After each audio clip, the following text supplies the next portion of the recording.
ಐತಿಹಾಸಿಕ ಪ್ರಸಿದ್ಧ ಹಾಸನಾಂಬೆ ಗರ್ಭಗುಡಿಯ ಬಾಗಿಲನ್ನ ತೆರೆಯಲಾಗಿದೆ. ಮಧ್ಯಾಹ್ನ 12ರಿಂದ 12:30 ಅವಧಿಯಲ್ಲಿ ದೇಗುಲದ ಬಾಗಿಲು ಓಪನ್ ಮಾಡಲಾಗಿದ್ದು, ಇಂದಿನಿಂದ ದೇವಿ ಭಕ್ತರಿಗೆ ದರ್ಶನ ನೀಡುತ್ತಿದ್ದಾಳೆ. ಬಾಗಿಲು ತೆರೆಯುವ ಮುನ್ನ 5 ಜನ ಪುರೋಹಿತರ ತಂಡದಿಂದ ದೇವಿಯ ಒಡವೆಗಳನ್ನ ತರಲಾಯಿತು. ಬಳಿಕ ಅರಸರ ವಂಶಸ್ಥರಿಂದ ಬಾಳೆಕಂದು ಕತ್ತರಿಸಿ ದೇವಸ್ಥಾನ ಓಪನ್ ಮಾಡಲಾಯಿತು. 13 ದಿನಗಳ ಕಾಲ ಹಾಸನಾಂಬೆ ದರ್ಶನ ನೀಡಲಿದ್ದಾರೆ. ಇಂದಿನಿಂದ ಅಕ್ಟೋಬರ್ 22ರವರೆಗೆ ಸಾರ್ವಜನಿಕರಿಗೆ ದರ್ಶನಕ್ಕೆ ವ್ಯವಸ್ಥೆ ಇರಲಿದೆ. ಮೊದಲ ಮತ್ತು ಕೊನೆಯ ದಿನ ಭಕ್ತರಿಗೆ ದರ್ಶನ ಇರಲ್ಲ.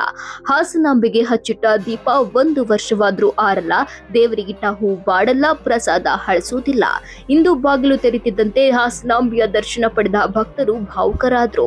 ಇಂದಿನಿಂದ 15 ದಿನಗಳ ಕಾಲ ತಾಯಿಗೆ ವಿಶೇಷ ಪೂಜೆ ಪುನಸ್ಕಾರಗಳು ನೆರವೇರ್ತವೆ.